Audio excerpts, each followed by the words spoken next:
Madame la Présidente de l'Internationale de l'Éducation, Monsieur le Secrétaire général de l'Internationale de l'Éducation, Monsieur le Coordonnateur de l'Internationale de l'Éducation pour la région Afrique, Mesdames, Messieurs les responsables de syndicats d'enseignants, chères enseignantes et enseignants d'Afrique, à l'aimable invitation de la région Afrique de l'Internationale de l'Éducation, je suis heureux de m'adresser à vous à l'occasion de la Journée mondiale de l'enseignant.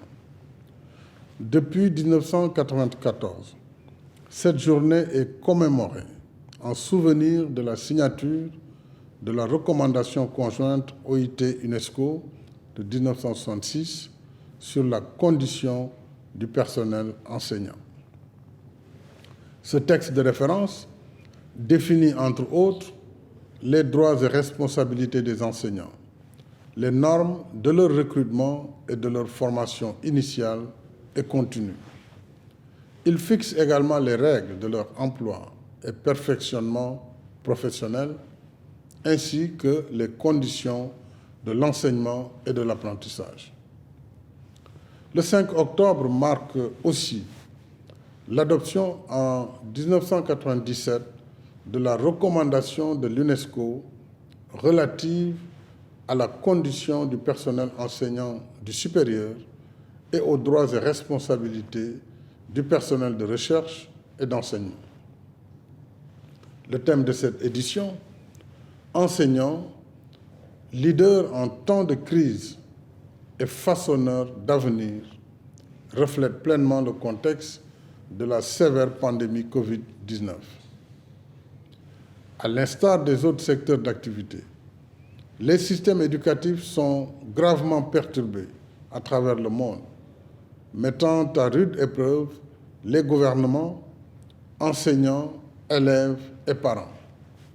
C'est toute la famille scolaire, publique et privée qui est ainsi atteinte. Mais devant l'épreuve, nous devons rester résilients et combatifs, parce qu'en tout temps et en toutes circonstances, l'éducation est une priorité de premier ordre.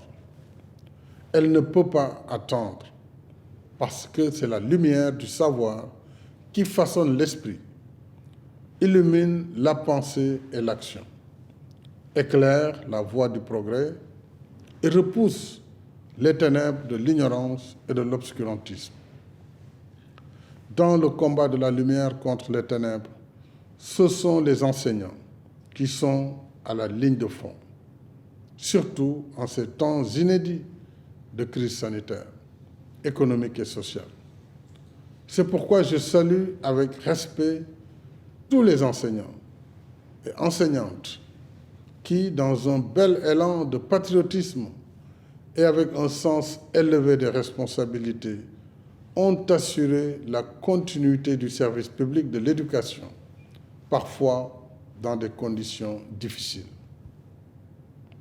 Ce faisant, ils contribuent de façon remarquable à la réalisation de l'objectif de développement durable numéro 4, visant à assurer l'accès de tous à une éducation de qualité sur un pied d'égalité et promouvoir les possibilités d'apprentissage tout au long de la vie.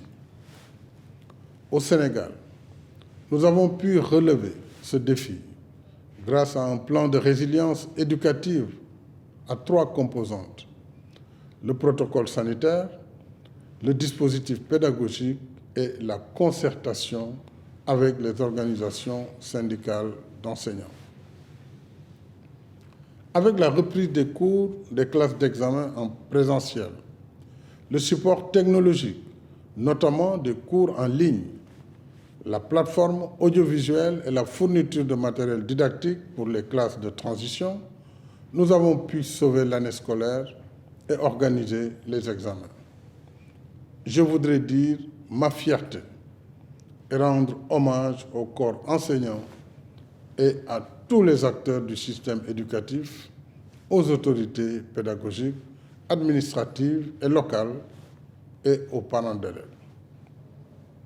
Notre rôle en tant que pouvoir public, c'est aussi ma volonté constante, c'est de continuer à soutenir le secteur éducatif à l'échelle nationale, africaine et internationale.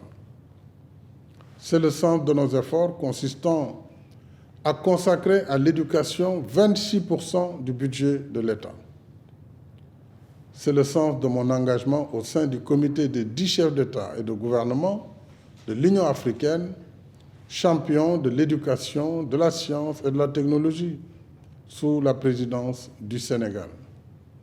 C'est enfin le sens de mon engagement dans le partenariat mondial pour l'éducation et de l'accueil à Dakar en février 2018 de la 3e conférence sur le financement de l'éducation pour mobiliser 3,1 milliards de dollars sur la période 2018-2020. Si l'éducation a un coût, elle n'a pas de prix. Et aucun investissement n'est de trop pour construire des écoles, former et recruter des enseignants de qualité et bâtir des systèmes éducatifs performants, y compris par l'apprentissage au métier. En effet, l'école ne doit pas seulement suivre une logique élitiste basée sur le culte du diplôme. Elle doit aussi mieux répondre aux besoins du marché par une formation professionnelle et technique adéquate. Et par son idéal d'inclusion sociale et d'égalité des genres, l'école doit continuer à donner la chance à tous, garçons, filles et apprenants vivant avec un handicap. Nos défis sont donc immenses. Mais plus grande est encore notre volonté de les relever avec votre précieux soutien, vous, soldats du savoir, enseignants et enseignantes d'Afrique et du monde.